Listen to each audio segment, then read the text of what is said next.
Assalamualaikum teman-teman, jumpa lagi bersama saya Antonio Norega, dan di video kali ini kita akan membahas hal yang lebih serius, yaitu membahas soal uji kompetensi profesi nurse.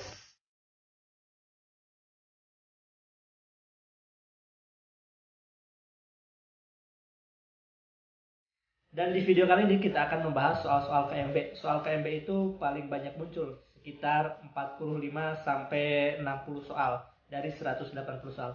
Oke, kita langsung saja membahas soalnya. Soal yang pertama.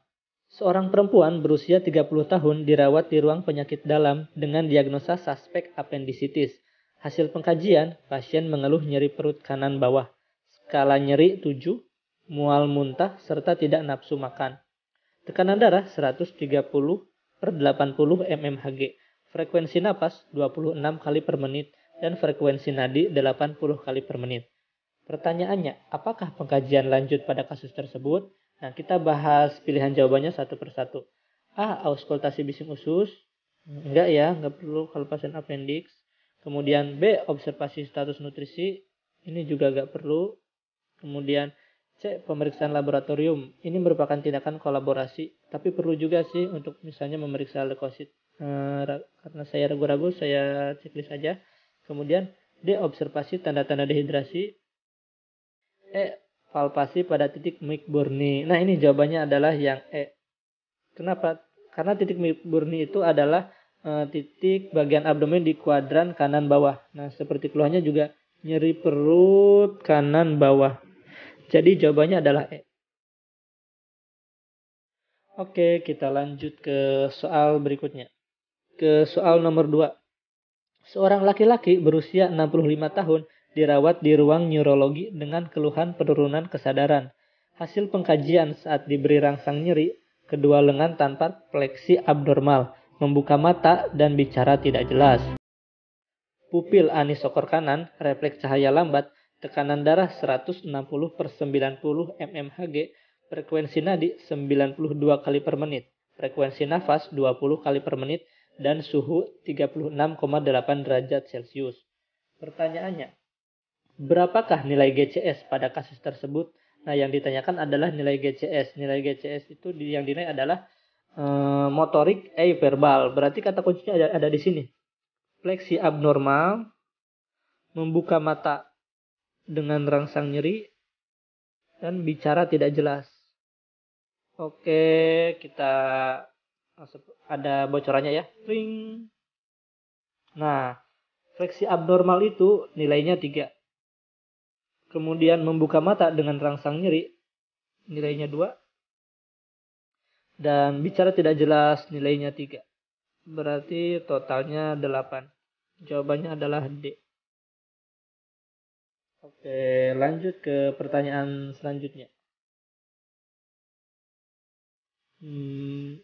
Soal nomor 3.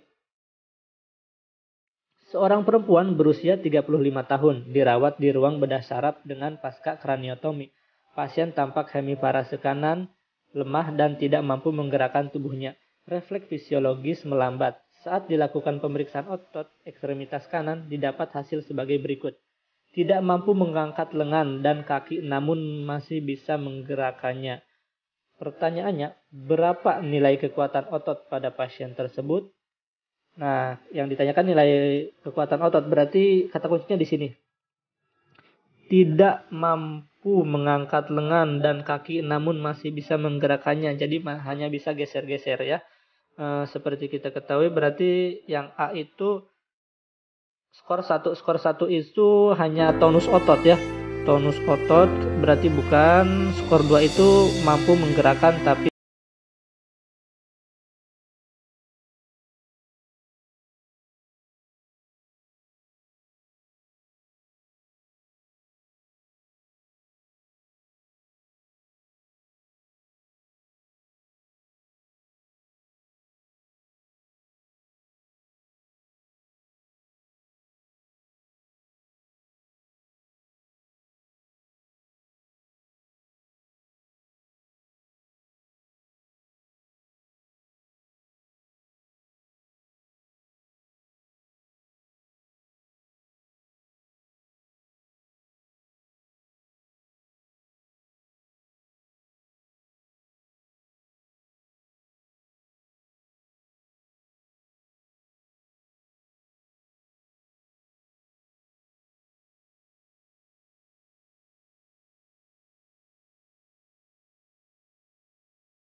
mengatasi luka bakar pada kasus tersebut.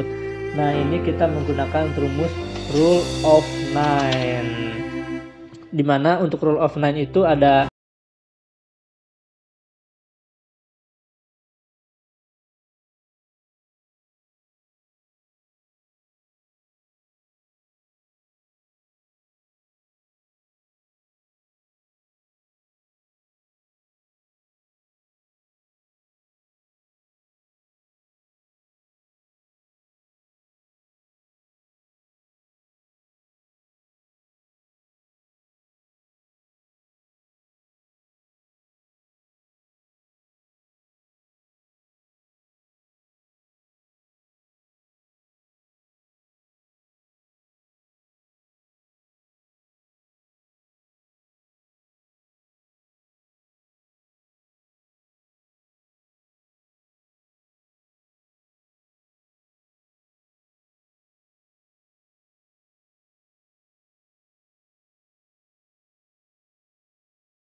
adalah intoleransi aktivitas karena ada pasien mengeluh sesak bertambah saat berjalan ke kamar mandi.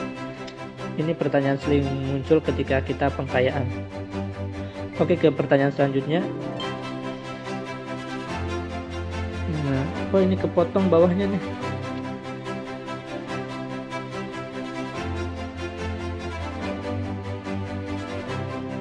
A few moments later. Oke, lanjut ke soal nomor 7. Seorang perempuan berusia 22 tahun dirawat di ruang bedah pasca appendektomi hari kedua. Pasien mengeluh nyeri /pada lokasi operasi, skala nyeri 6, wajah menyeringai, pasien susah tidur, dan mengeluh mual serta nafsu makan berkurang. Tekanan darah 130/80 mmHg, frekuensi nadi 98 kali per menit, frekuensi napas 24 kali per menit, suhu 37,5 derajat Celcius, tampak lemah dan gelisah. Bukan resah dan gelisah ya. Terus pertanyaannya, apakah masalah keperawatan pada kasus tersebut?